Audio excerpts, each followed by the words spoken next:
Assalamu alaikum wa rahmatullahi wa barakatuhu. In this lecture, we're going to talk about what every single man needs to know about women. How do women think and how are they different from men? So, point number one. Women need reassurance that they are always loved.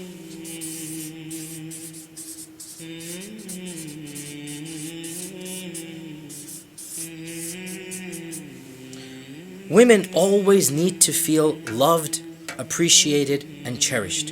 The biggest problem here is that men take women's love for granted. Of course I know my wife loves me. I don't need to prove it to her. But see, the question is not whether she knows it or not. The question is, are you showing it? Are you demonstrating it? You see, men are very logical and rational. They reason, I'm providing for my wife, I'm paying her rent, I'm coming home to her at night, I'm taking care of the house. Of course, she must logically and rationally see that I love her. But women are not thinking things through in the same type of manner. They're feeling things in an emotional sense. So for example, if the husband is often silent, as most men are, if the husband does not talk about his problems, most men don't, if the husband withdraws into his cave, if the husband is busy at work, for many women, this is taken as a signal that he does not love her. Now we've talked about how to show love in other sections of this course, but briefly to reiterate. Number one, verbal assurances, words of affirmation. I love you never goes out of style in any language. It never loses its charm. It never loses that gazaz that comes with that phrase, and it needs to be said continuously. But it's not just that phrase. It's positive reassurance. It's affirmation. It's taking into account the good that she does. Number two, physical reassurance. Lots of touching, lots of hugging, lots of kissing, all non-sexual here. Remember, for women, it's the non-sexual hugging and kissing that makes them feel cherished and loved. Number three, companionship. For men, this is the most difficult because men do not open up for their problems and worries. But for a woman, this is what is the most important for them. So open up and show you're a genuine companion to her. Tell her your fears and worries and expect her to tell you hers. This is really what a woman wants, that emotional connection with a man. Also realize that when she is emotional, don't just walk away into your cave. Just listen. You're the man. Try to keep your cool as much as possible.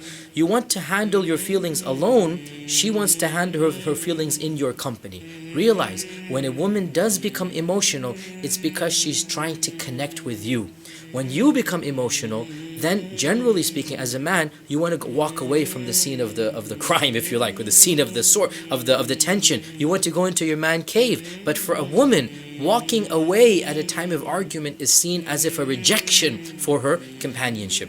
If you want to, you can tell her, honey, I need to calm down. Let me think things through. We'll talk about this in half an hour, in 1 hour. That's fine. You don't have to be there. But whatever you do not just turn your back and walk away. That's the worst thing you can do in an argument. If you cannot resolve it, right then and there, tell her when you will resolve it. And try your best to keep your cool, because realize, for women, being emotional does not have the same connotation as it does for a man. For women, it's much more natural to be emotional, much more natural to be agitated and whatnot. For men, to be emotional and agitated really is asking for trouble. And therefore, do understand, take it in stride, and try to resolve any conflict at the time or at a time that you set. In any case, the first point here, constant reassurance that she is loved.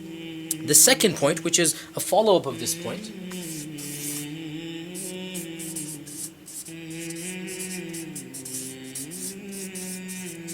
thought process.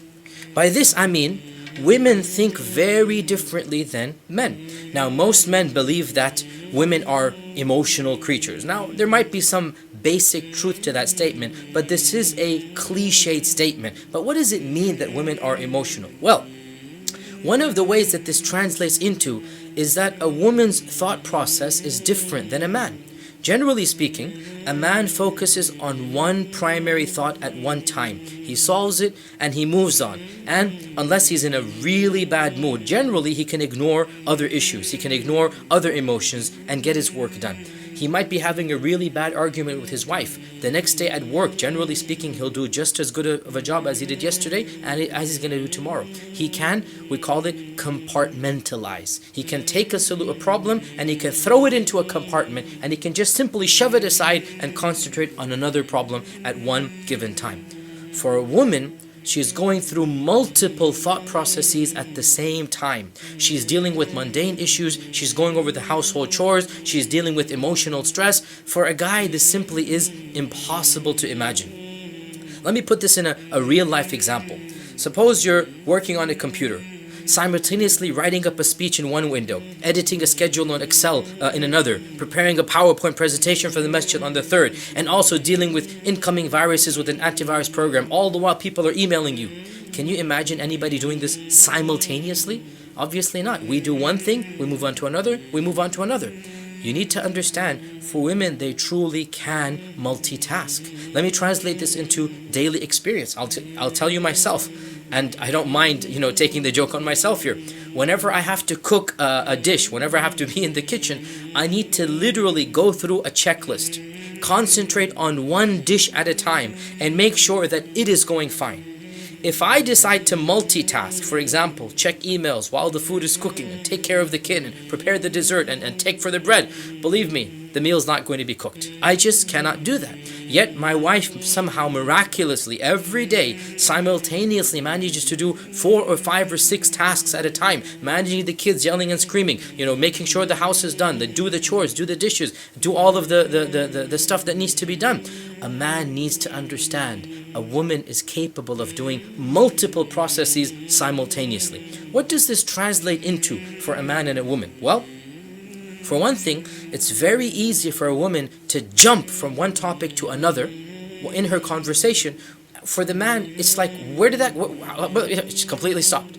Completely stopped, because she's literally going from project A to project B, and in her mind, it's working. For a man, this seems disoriented. For a man, he's not quite following along. And this is so frustrating for a man who has never been married before, and then he gets married, and then he finds his wife, he's talking about one thing, and she might say something totally unrelated. Or the conversation will change from point A to point B, and he doesn't understand why. She's not being disrespectful. This is the way that her thought processes are working. Also, this also leads to another issue which every single husband is familiar with. Women never forget anything done in the past. No matter how many years or decades or centuries have passed, right? It's very common for a past item or a past mistake or a past issue to be brought up.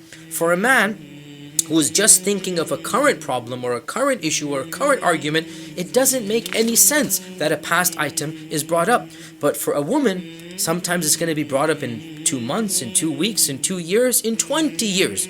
Whatever the issue is, again, it's something that is in her mind. And therefore, do realize this is rather natural for a woman, that every man needs to realize that for a woman to bring up something in the past, it's pretty common. It is the way that their thought process works. Also, this another fact which is very frustrating for men, that women can be engaged in intimacy. They can be literally the husband is in the heat of the moment, and their minds are on something totally different. For example, the chores for tomorrow, taking care of the kids, the bills, the groceries. And sometimes she happens to verbalize what she's thinking about when the husband is in the passion of the moment, and there goes his romance. Well, again, this is a part and parcel of being a woman. It's very natural for a woman to multitask. She's thinking about all of these things together. And this is something women do need to realize. When their husbands are aroused, when their husbands are in the heat of the moment, when their husbands are turned on, there's only one thing on their minds, and that's sex. For her to bring up anything not related to sex is a big mood kill. It just destroys the entire moment. It really hurts the husband that he's involved with her. He's showing his love. Again, remember the languages of love. Remember, for the husband, this is love. And then she brings up, oh honey, don't forget to take the garbage out, tomorrow morning. And it's just so frustrating for the husband that he's in the middle of the moment, in the middle of this passion, and her mind is multitasking to something else. But again, this is something that men need to understand, that women do not compartmentalize their thought processes. Men, on the other hand, do compartmentalize. So a man needs to understand that he should never assume how a woman thinks, never assume that her irritation is because of you or because of anything until you verify it. The best thing you can do is to allow her to talk through her issues and to be a friend for her. Third point. Women need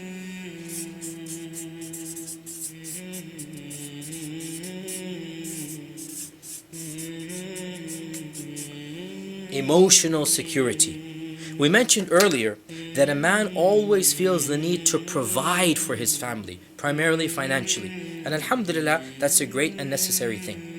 But what most men don't realize is that for women, they are more in need of emotional security than financial. What this translates into is that when the husband is working long hours in the office, he feels he's doing a really good job taking care of his wife. He's working his behind off to give her what she deserves. However, from her perspective, she is saying, my husband's rarely home. Perhaps, he doesn't have that connection with me. Perhaps he's not as close to me as he should be. Perhaps he doesn't love me enough. Subhanallah. Many men, they tend to assume that just because women like to shop, they are more materialistic than men. But the fact of the matter is that the average woman would value a strong and good emotional relationship with a poor husband over an insecure relationship with a rich husband. In one study, almost 90% of women surveyed said that they would prefer a man who took a lower paying job if he spent more time in the house. Think about that, brothers.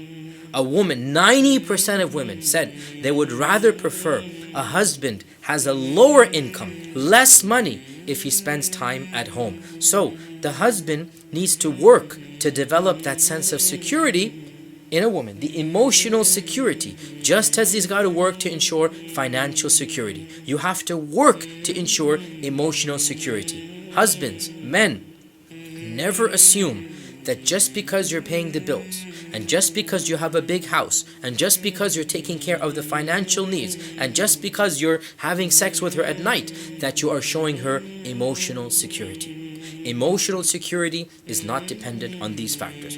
How do you show her emotional security? By the small things. Keeping in touch regularly, texting her, calling her from the office, making time for her, quality time. Every evening or every week, spending some time with her, being an active part of your household, communicating, opening up to her. Even if you're working long hours, remind her that, honey, this is for you. This is for the future of the children. Talk. And you know what? There is a compromise as well. Perhaps she does have a point. Perhaps you are spending too much time in the office. Realize that. Your family, your wife, your children, they have a right over you as well, as do their finances. Try to find that middle balance. But the bottom line, emotional security. A woman needs to be reminded that she's loved, she's cherished, she's appreciated. And the fourth point, a man needs to know that what a woman really wants is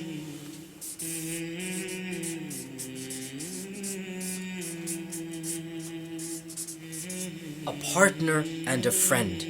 For a woman, the ideal husband is her best friend. And for a man, that's not necessarily the case, is that he might have a best friend and his wife is not his best friend. That sometimes happens. For a man, he can love his wife to death, but she's not considered her best friend. He needs to realize if he wants his wife to genuinely love him, she does need to become his best friend. For a woman, the ideal husband is a best friend. And what is a best friend?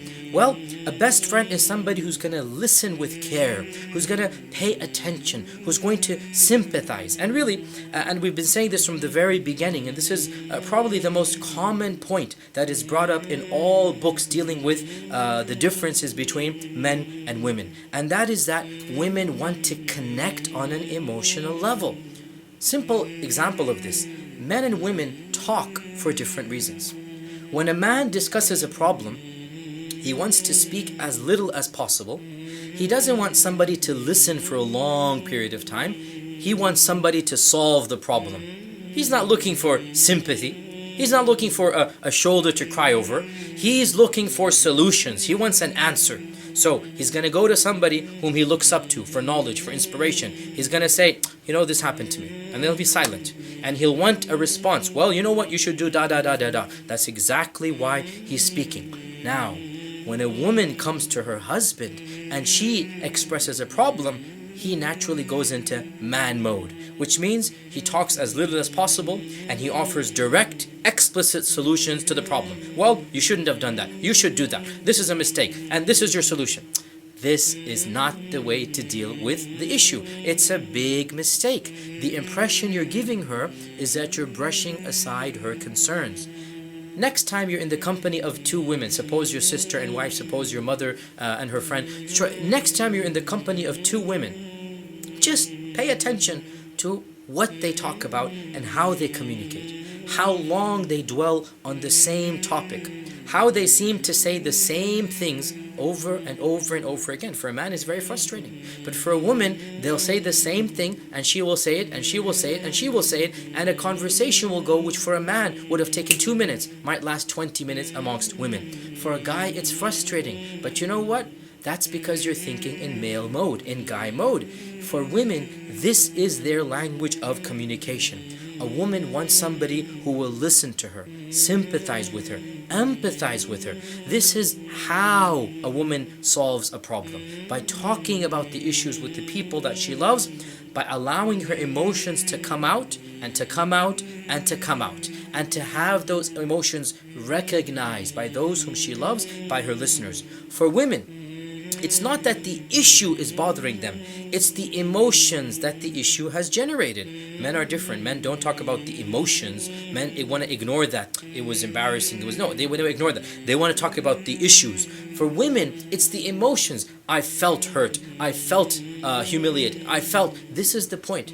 And she wants the sympathy. Believe it or not, husbands, for many issues, not offering a solution to your wife as she's discussing it through will actually make her feel that you're genuinely there for her. You're sympathizing with her. You're listening to her with the care and the attention and the sympathy that her problems deserve. And of course, this is where it does get complicated for men, because frankly, and I'll be very honest here, men find it very difficult to listen to these types of conversations for that long. Something that they would say in 2 minutes, a woman might say in 10 or 20 minutes, and it's very frustrating. And that is why inherently after 2 minutes they just turn off. And this is a problem. So the TV is on and the wife is going on about it and on about a problem she's having, and the husband will pretend to pay attention, yes, and assume that he's doing his job. I'm afraid that there's just no getting around it. Husbands, you're going to have to learn to listen. And I mean genuinely listen. That means turn off the television. Give her your full, undivided attention. If you can't do it at that time, tell her, honey, I really need to finish this news. If we can talk about this over dinner at 8 o'clock, whatever the time might be, that's the time we'll do it. And then honor your commitment. But you have to give her time.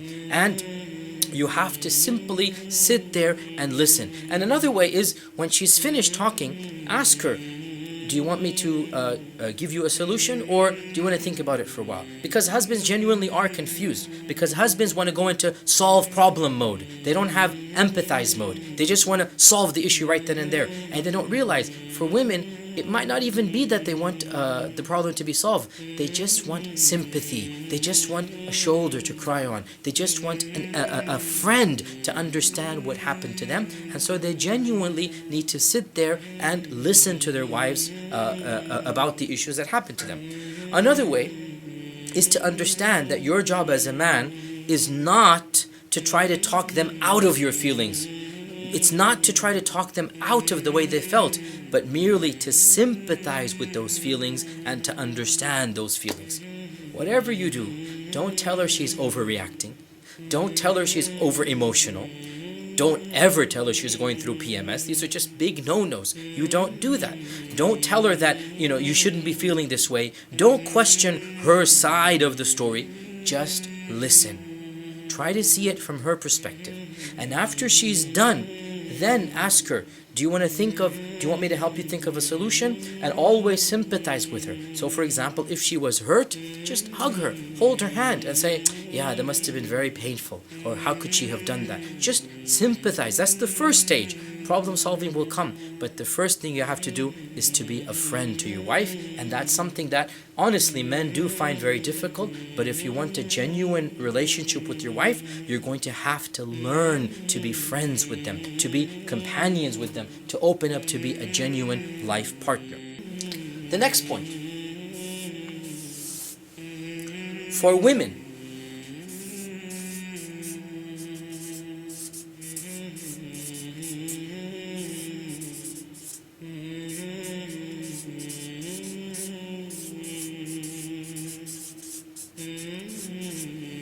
sex is not about the physical pleasure, not at all. The primary motivation for sex is emotional. Men have a physical need for intimacy, and that's why they pursue it, and they go after it, and they initiate it. Women, on the other hand, don't have the physical urge as much as they have the emotional urge. And this is, of course, the general rule. I mean, frankly, let me be blunt here. The escort services, who's servicing whom? The pornography industry, who's servicing whom? It's women servicing men's desires. It's very rare to find the other way around. It's men who desire the physical. What do women want? Romance novels, right? The Hollywood movies about relationships. This is what women want. That's what their stimulus is appealed by. And that's the point that we need to understand. For a woman, sex is about the emotional connection and not necessarily about the physical connection. Therefore, men need to understand that if a woman doesn't feel like it, or doesn't get as enthused about sex as you do, or makes excuses to get out of it, it's nothing to do with you and your performance. Don't take it personally, and don't assume that your wife is any different from any other woman. The problem comes, and I've said this so many times before, when a guy's in love, he automatically wants to have sex with the woman he's in love with. For a woman, being in love means she wants to emotionally connect. And sex is a secondary thing. It's not the primary thing. And we mentioned in our class that a woman's arousal is not like a man's. When she says she's not in the mood, she really is not in the mood. She's not inventing an excuse. It's just that, sexual pleasures are not on as high their list of priorities as it is on a man. A man needs sex. He needs intimacy to unwind and relax. A woman, on the other hand, after a long day of work, after taking care of the kids, after yelling and screaming, really the last thing she wants to do is to have sex. That doesn't relax her as it relaxes men. She'd rather just curl up and go to sleep. She'd rather sit with a novel and drink some tea. And men need to understand it's a natural part of being a woman, that sex does not relax the way that it relaxes in men. Sex is more about the emotional connection than it does about the physical. Now, this doesn't mean that men should now feel hopeless. One of the purposes of our class is to create the ambiance, to make the woman aroused, to make her feel sexual, and that's through the languages of love. A woman is aroused when she feels wanted, when she feels pursued, when she feels her husband notices her, vies for her attention, when it's obvious that she is desired. She is not aroused by visual stimulation. Believe me, if a man comes home and takes his clothes off in front of his wife, the wife will literally want to puke. Say, ew, that's disgusting. Whereas if the man comes home and the woman takes her clothes off, this is the man's dream come true, right? It's a wholly different attitude towards the physical element of sex, and by now it should be very clear, and I'll say this as bluntly as possible. How you treat your wife in the kitchen will translate into how your wife treats you in the bedroom. It's as simple as that. The sixth point.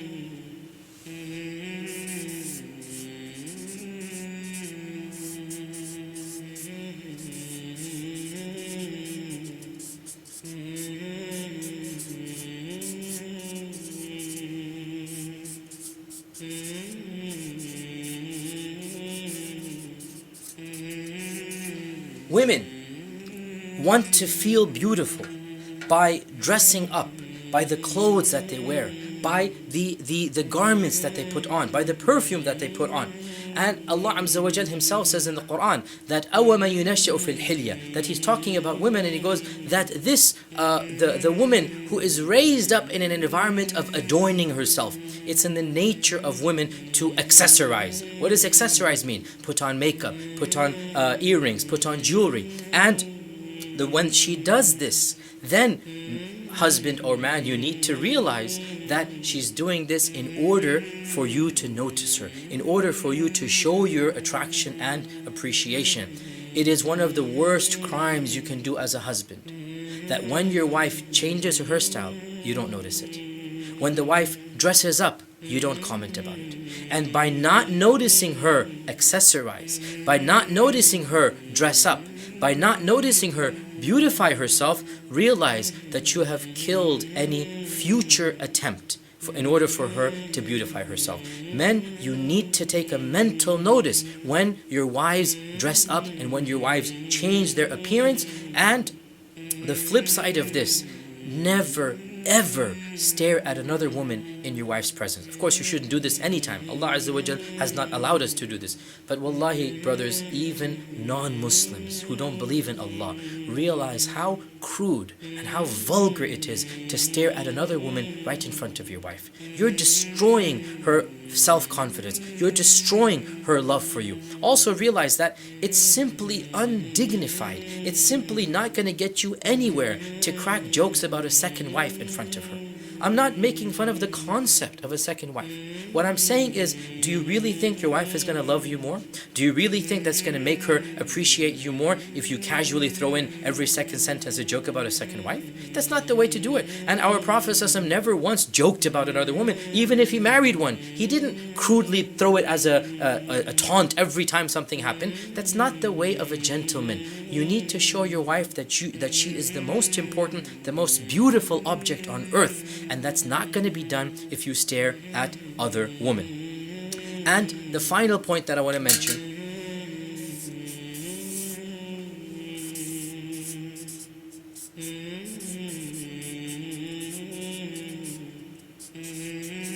don't rationalize every single problem that a woman comes to you with. Remember, for a woman, it's emotional more than it is rational. One of the biggest differences between men and women is they want to think things through without any emotion. Just the cold, hard, bare facts. And that's not why the woman is coming to you. She's coming for empathy and sympathy. Don't view this as being any better or worse than you. It's just the way that Allah subhanahu wa ta'ala created her. And that's exactly what our Prophet ﷺ referenced. That, look, you cannot get a woman to think like a man. He said in that famous hadith that a woman was created from a rib, and a rib is crooked, and the most crooked part is the highest part. Now, this is a long hadith about what this means, but the bottom line is the Prophet ﷺ is saying, you cannot make a woman like a man. If you try to do it, you're going to break her, and breaking her means divorcing her. You have to benefit from her as she is, which means emotionally, physically, physiologically, psychologically, emotionally, she is different from the man. In conclusion, brothers and sisters, men and women, husbands and wives, realize وَلَيْسَ الذَّكَرُ كَالْأُنْثَى, the man is not like the woman. جزاكم الله خيرا والسلام عليكم ورحمة الله وبركاته.